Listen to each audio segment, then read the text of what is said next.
Para business leaders dan intellectual business community, kita lanjutkan diskusi kita dalam segmen kedua. Masih bersama Pak Ignatius Jonan, beliau adalah Presiden Director PT Kereta Api Indonesia, dan topik kita hari ini masih change for the change's sake. Jadi berubah karena tuntutan untuk berubah, bukan karena tuntutan dari eksternal. Tetapi kita tahu banyak perusahaan juga banyak yang berubah karena tuntutan eksternal. Kalau dia tidak berubah, maka mereka akan extinct gitu ya. Terutama karena tuntutan perubahan karena kompetisi. Menurut Anda, kalau Kereta Api Indonesia itu tuntutan perubahannya karena external force atau memang internal force?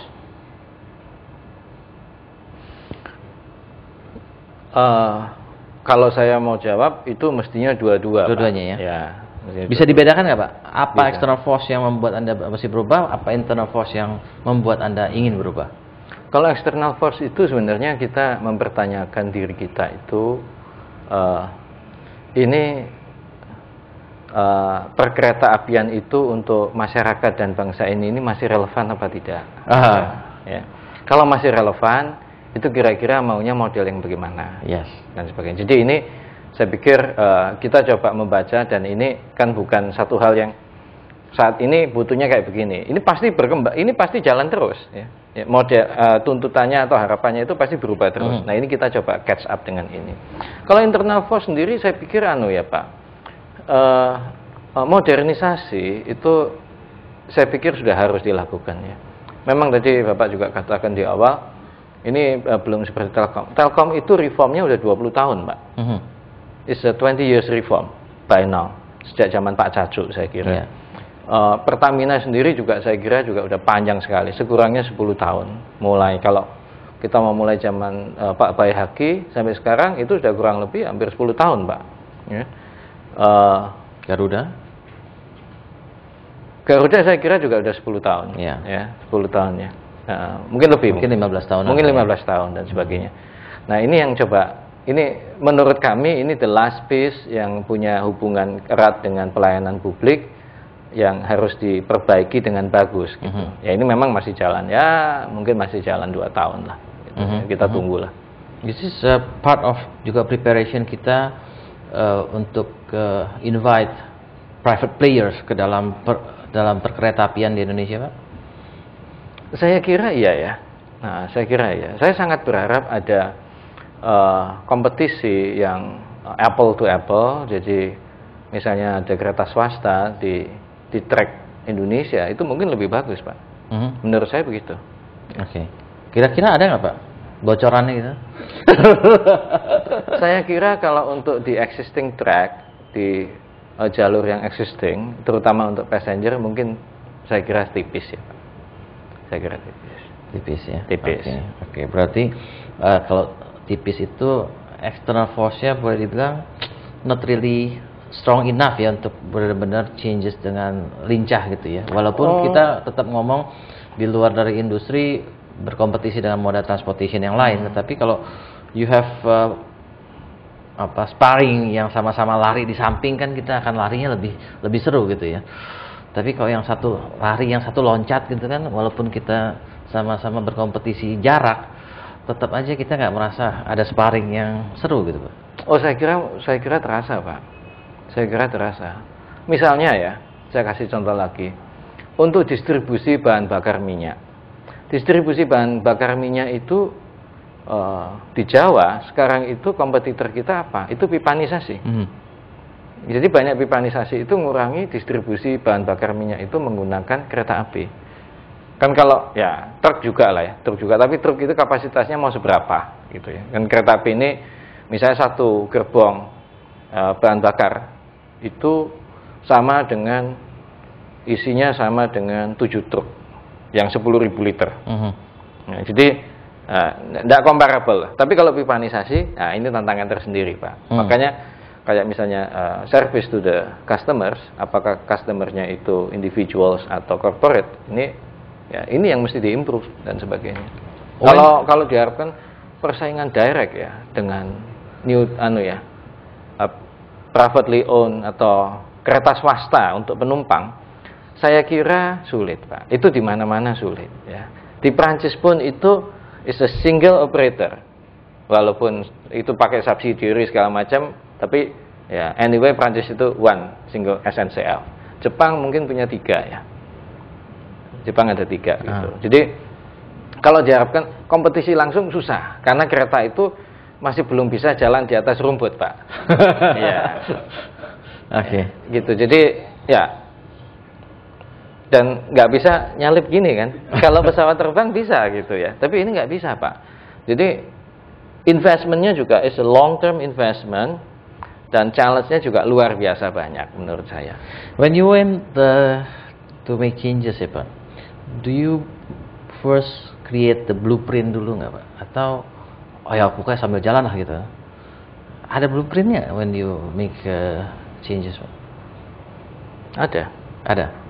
Tapi gini, blueprint itu jawabannya ada, Pak. Oke. Blueprintnya didasarkan atas apa? Itu didasarkan atas pertama dan satu-satunya itu realita yang ada di lapangan itu apa. Dan kita mau menuju kira-kira itu kemana. Nah, tentunya blueprint ini secara ideal itu tidak bisa dibikin satu blueprint di awal. Itu akan diimplementasi lambat atau cepat sampai bertahun-tahun, nggak bisa. Ini tiap periode, mungkin tiap 6 bulan sekali itu kita revisi lagi. Kita lihat apakah ini memang reasonable atau tidak, atau doable atau tidak dan sebagainya. Time frame-nya blueprint-nya berapa lama Pak? Begini, saya kira ini public transport itu time frame blueprint-nya itu is an eternity. Jadi itu terus menerus. Blueprint ini akan evolve sendiri dengan adanya perkembangan atau kompetisi-kompetisi yang mungkin akan timbul di dalam perjalanan. Nggak, yang you made it, yang Anda buat itu dengan sampai perkiraan berapa tahun ke muka gitu kan? Kalau kita tahu umumnya pejabat BUMN kan masa jabatannya 5 tahun gitu ya. Apakah Anda membuat 5 tahun? Oh enggak, gini. Kami buat blueprint itu yang kira-kira blueprintnya ini juga bisa berkembang sendiri Pak nanti. Jadi kalau 5 tahun lebih Pak, ini is beyond my term, jadi ini beyond anybody's term gitu ya. Jadi kita maunya blueprint ini akan dibuat sebagai foundation yang bagus supaya kami juga bisa berkembang Pak sesuai perkembangan zaman gitu. Oke. Nah, dari blueprint yang Anda buat itu apa sih perubahan terbesar yang Anda schedulekan? Ya kalau Anda bilang fokusnya dari product oriented ke customer oriented. Oke, itu adalah filosofinya gitu ya.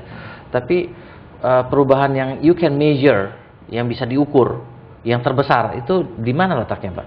Apakah financial, apakah jumlah service-nya, ataukah efisiensinya, atau teknologi advancement-nya, atau gimana, Pak?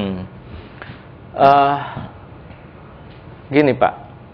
Public transport itu menurut pandangan saya yang paling utama itu customer. Ya, jadi ini yang fokus paling utama. Nah, fokusnya apa? Fokusnya itu yang pertama safety, Pak. Ya. Yang kedua itu punctuality, time punctuality. Yang ketiga itu service. Ini 3 ini sekurangnya itu harus dilakukan, sekurangnya. Ya. Nah, adalah yang lain-lain dan sebagainya. Tapi konsentrasi itu sebenarnya konsentrasi ke safety dulu, Pak. Nah, yang di measure apa? Gini, numbers of accidents. 2 tahun ini jumlah kecelakaan itu tiap tahun turun 25%. Ya, kalau berharapkan zero accident, saya juga berharap yang sama. Ya, zero accident saya juga. Tapi numbers of accidents ya itu turun. Tiap tahun itu menurun, ya, reduce by 25%. Kira-kira begitu. Itu targetnya sekian atau it's below the target atau it's above the target? Kecelakaan itu tidak bisa ditarget. Well, numbers of accident itu kan perlu ditargetkan juga. Penurunannya berapa banyak gitu, Pak? Saya tidak setuju itu. Oh, oke. Ya. Tiap saat itu kita harus berpikir there is no accident. Gitu. Zero accident. Ya, atau zero accident, gitu ya. There is no accident that we can ever expect or hope or wish. Nggak boleh ini, not even dream. Nggak boleh ini. Ya, tapi memang secara realitas itu yang kita berusaha itu menurunkan jumlah kecelakaan dari tahun ke tahun. Ini ngomongnya gampang, pelaksanaannya juga setengah mati, Pak. Karena yang tadi ada kalau dengan 25% tiap tahun itu sampai dengan zero accident perlu berapa lama ya? I don't know. Nggak tahu saya.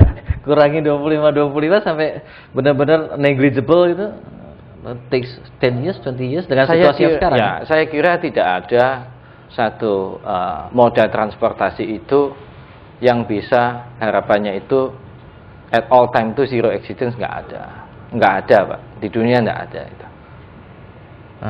Ya, we reduce from time to time, jadi spiritnya itu selalu effortnya itu towards zero accident, gitu Pak.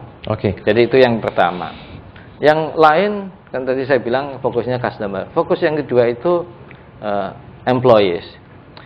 Kami itu gini Pak, saya kira bertahun-tahun, saya kira Bapak setuju gitu ya, bahwa kami yang kerja di kereta api itu, orang itu, masyarakat juga mikir bahwa kereta api itu sudah mungkin tidak diperlukan gitu ya, mungkin. Walaupun ini yang ngomong mungkin ya middle class atau middle upper class kayak bapak-bapak di sini atau top class ya, so at the top of the pyramid segala macam. Tapi yang di bawah ini perlu. Ya, ini yang di bawah ini perlu. Nah, dia sudah menjadi, ya ini yang harus dirubah, bahwa teman-teman saya yang kerja di kereta api itu harus punya semangat yang tinggi, harus punya confident bahwa they do something that is appreciated. Nah, ini harus dibuild dari internal dan juga eksternal. Saya kira untuk how to build that itu kita masih perlu waktu yang cukup panjang supaya kita bisa eksploratif, but we have to break for a while. Jadi buat para business leaders dan intellectual business community, kita harus break untuk segmen berikutnya. Dan kita break untuk segmen berikutnya.